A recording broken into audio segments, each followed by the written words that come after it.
Hi team, I'm Brent and today we're going to work on Kapotasana.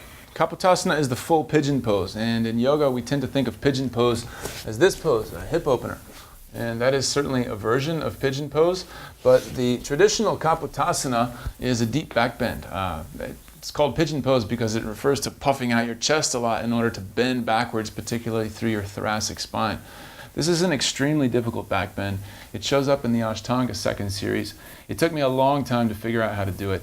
And at the beginning when I started practicing, I thought, no way. I thought I would never be able to touch my feet to the back of my head. I just didn't understand how it was possible.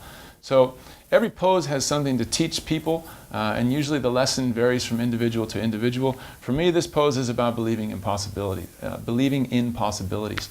So if there's something that's going on in your life that you're trying to accomplish and it seems like a big challenge, working towards a pose like Kapotasana can be a big confidence booster to help you realize that things that seemed out of reach are actually attainable if you work with mindfulness and diligence. Okay, so first thing you want to do is warm up your back bend. You want to take a nice bow pose, you want to take a nice Ustrasana, and just make sure you're nice and limber through your spine, open through the shoulders, open across the front side of your body, your hip flexors. So take care of all of that on your own, and then come to a wall. So I'm just going to move back to this wall.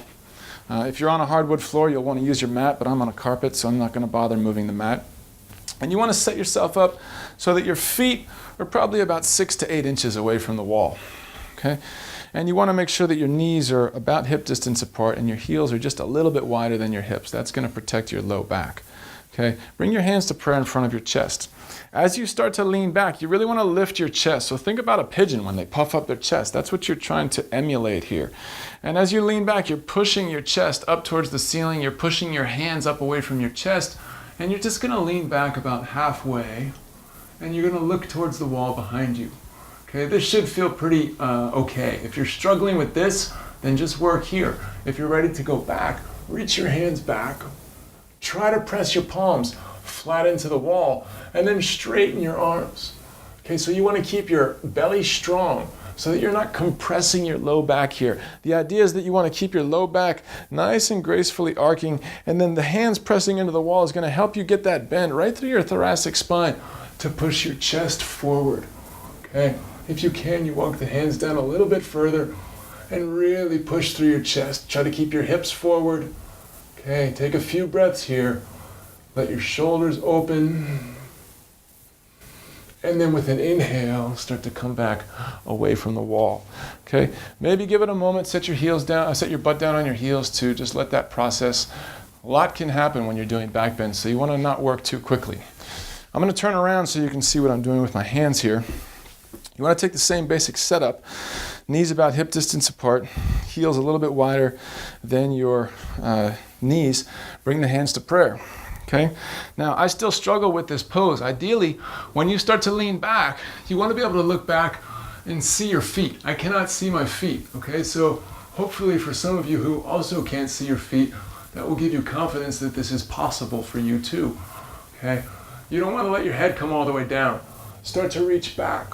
Okay, maybe let your fingertips come to the floor as close to your feet as you can get them. As you can see, mine don't start off very close. And then I'm just going to walk and walk and walk. And I'm going to go slowly.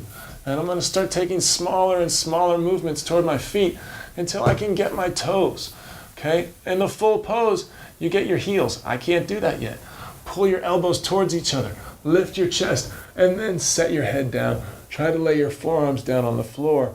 And engage your belly and breathe deeply. Again, if you feel compression in your low back, come out of the pose slowly. Let it open. Maybe try to work just a little bit deeper. Okay, you can see I've got a little bit more work to do here.